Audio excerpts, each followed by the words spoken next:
warahmatullahi wabarakatuh. Halo guys, kembali lagi bersama Dea. Perkenalkan, nama saya Dea Nokta Ramadeni, NPM A1G022116 dari kelas 1C, Program Studi Pendidikan Guru Sekolah Dasar, Fakultas Keguruan dan Ilmu Pendidikan Universitas Bengkulu. Baiklah, di video kali ini saya akan membahas tentang tugas dan tanggung jawab manajemen pendidikan untuk memenuhi tugas mata kuliah pengelolaan pendidikan dosen pengampu Bapak Dr. Muhammad Kristiawan, Magister Pendidikan. Baiklah, kita langsung masuk ke pokok-pokok pembahasan materinya. Yang pertama tentang konsep dasar kepala sekolah, yang kedua syarat-syarat menjadi kepala sekolah, yang ketiga ciri-ciri kepala sekolah efektif, yang keempat tugas dan tanggung jawab kepala sekolah, yang kelima fungsi kepala sekolah sebagai manajer, yang keenam adalah peran kepala sekolah. Sebelumnya ada yang tahu nggak apa sih kepala sekolah itu? Yuk kita bahas sama-sama. Yang pertama, konsep dasar kepala sekolah. Secara etimologi, kepala sekolah adalah guru yang memimpin sekolah. Menurut Purwan Darminta tahun 1976, kepala sekolah berasal dari dua kata, yaitu kepala dan sekolah. Kata kepala dapat diartikan sebagai ketua atau pemimpin dalam suatu organisasi, sedangkan sekolah adalah sebuah lembaga di mana tempat terjadinya penerimaan dan pemberian penjelasan. Jadi, dapat kita simpulkan bahwa kepala sekolah adalah orang yang memimpin sebuah lembaga pendidikan atau sekolah dan menggerakkan, memengaruhi, serta mendorong semua pihak yang terlibat dalam lembaga tersebut untuk mencapai tujuan bersama.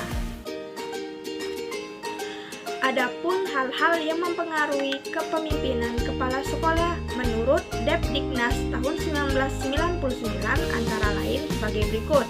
1. Kepribadian yang kuat. 2. Memahami tujuan pendidikan dengan baik. Yang ketiga, memiliki pengetahuan yang luas tentang bidang tugas maupun bidang lain yang terkait. 4. Memiliki keterampilan yang profesional. Yang kedua, syarat-syarat menjadi kepala sekolah. Berdasarkan surat keputusan Menteri Pendidikan Nasional nomor 13 tahun 2007, syarat-syarat menjadi kepala sekolah adalah sebagai berikut. 1. Kualifikasi umum kepala sekolah atau madrasah. Yang kedua, kualifikasi khusus kepala sekolah atau madrasah yang terdiri dari kepala taman kanak-kanak atau Raudatul Adfah atau TK atau RA. Yang kedua, kepala sekolah dasar atau SD atau MI. Yang ketiga, kepala sekolah menengah pertama atau SMP atau MTS. Yang keempat, kepala sekolah menengah atas atau SMA atau MA. Dan yang kelima, kepala sekolah kejuruan atau SMK atau MAK. Selanjutnya yaitu ciri-ciri kepala sekolah efektif. Sergiovanni dan kawan-kawan tahun 1984 mengidentifikasi 5 ciri kepala sekolah yang mengagumkan, yaitu 1. Memiliki pemahaman yang luas terhadap sekolah yang dipimpinnya, terutama mengenai keteraturan sekolah, kesesuaian situasional, dan perubahan-perubahan yang terjadi. 2. Sulit mengatakan tidak atau membantu para siswa dan guru agar tumbuh dan berkembang. Ketiga, memiliki kemampuan mendengarkan. Keempat, senang bekerja sama dengan orang lain sehingga orang lain tersebut dapat berhasil. Dan yang kelima, toleran terhadap situasi ambiguitas dan memahami bahwa budaya sekolah terus berkembang sepanjang waktu. Secara umum, ciri dan perilaku kepala sekolah efektif dapat dilihat dari 3 hal pokok, yaitu 1. Kemampuannya berpegang kepada citra atau visi lembaga dalam menjalankan tugas. Yang kedua, menjadikan visi sekolah sebagai pedoman dalam mengelola dan memimpin sekolah. Yang ketiga, memfokuskan aktivitas dampaknya pada pembelajaran dan kinerja guru di kelas. Yang keempat yaitu tugas dan tanggung jawab kepala sekolah. Menurut Purwanto tahun 1970, tugas dan tanggung jawab kepala sekolah atau disebut juga manajer pendidikan yaitu harus mengalami perkembangan dan perubahan baik sifat maupun luasnya sesuai dengan pendidikan di negara Indonesia yang bersifat nasional demokratis. Maka sifat kepemimpinan manajemen sekolah pun harus berubah dengan mengarah pada kepemimpinan pendidikan yang demokratis. Dan menurut Dirawat tahun 1986, tugas dan tanggung jawab kepala sekolah dapat digolongkan kepada dua bidang, antara lain sebagai berikut.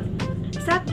Tugas kepala sekolah dalam bidang administrasi yang dapat digolongkan menjadi 6 bagian, yaitu pengelolaan pengajaran, pengelolaan kepegawaian, pengelolaan kemuridan, pengelolaan gedung dan halaman, pengelolaan keuangan, dan pengelolaan hubungan sekolah dan masyarakat.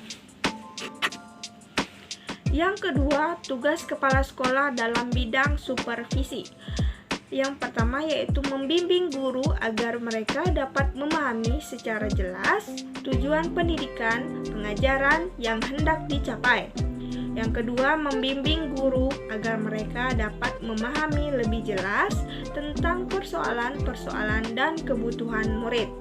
Yang ketiga, menyeleksi dan memberikan tugas-tugas yang paling cocok bagi setiap guru sesuai dengan minat, memberikan penilaian terhadap prestasi kerja sekolah berdasarkan standar-standar sejauh mana tujuan sekolah itu dicapai. Selanjutnya, fungsi kepala sekolah sebagai manajer. Menurut Storr tahun 1978 mengemukakan 8 fungsi kepala sekolah sebagai seorang manajer, yaitu yang pertama, bekerja dan dengan melalui orang lain. Yang kedua, dengan waktu dan sumber yang terbatas, mampu menghadapi berbagai persoalan. Yang ketiga, bertanggung jawab dan mampu mempertanggungjawabkan. Yang keempat, berpikir secara realistis dan konseptual. Yang kelima, sebagai juru penengah. Yang keenam adalah seorang politis. Yang ketujuh adalah seorang diplomat. Dan yang kedelapan adalah mengambil keputusan yang sulit. Adapun menurut Lazarus tahun 1994 mengatakan ada 3 fungsi kepala sekolah, yaitu sebagai berikut. 1. Administrator pendidikan.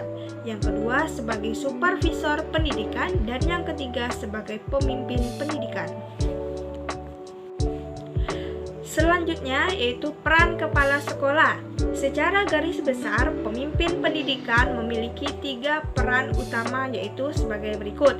Yang pertama, peran kepemimpinan kepala sekolah yang terdiri dari kepala sekolah merupakan kunci dalam membentuk kultur sekolah. Selanjutnya, kepala sekolah harus dapat menjalin hubungan dengan kelompok internal dan eksternal.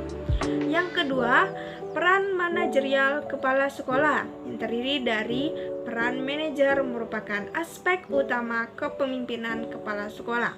Selanjutnya, secara umum, kepala sekolah harus memimpin dari pusat, demokratis, mendelegasikan tanggung jawab, memberi kuasa dalam pengambilan keputusan, dan mengembangkan usaha elaboratif yang mengikat siswa, guru, dan orang tua. Yang selanjutnya, kepemimpinan untuk kepala sekolah, yaitu yang terdiri dari kepemimpinan struktural, kepemimpinan fasilitatif, dan kepemimpinan yang mendukung, dan yang terakhir kepemimpinan partisipatif. Yang ketiga, peran kurikulum pengajaran kepala sekolah. Ada 6 peran kepala sekolah di bidang kurikulum pengajaran, yaitu 1. Menjamin kualitas pengajaran. Yang kedua, mengawasi dan mengevaluasi pengajaran. Yang ketiga, mengalokasi dan melindungi waktu pengajaran. Yang keempat, koordinasi kurikulum. Yang kelima, memastikan isi mata pelajaran tersampaikan. Dan yang keenam, monitoring kemajuan siswa. Mungkin itu saja pembahasan materi dari saya. Lebih dari kurangnya saya mohon maaf. Wassalamualaikum warahmatullahi wabarakatuh. Terima kasih semuanya. Sampai jumpa di video selanjutnya. Bye-bye.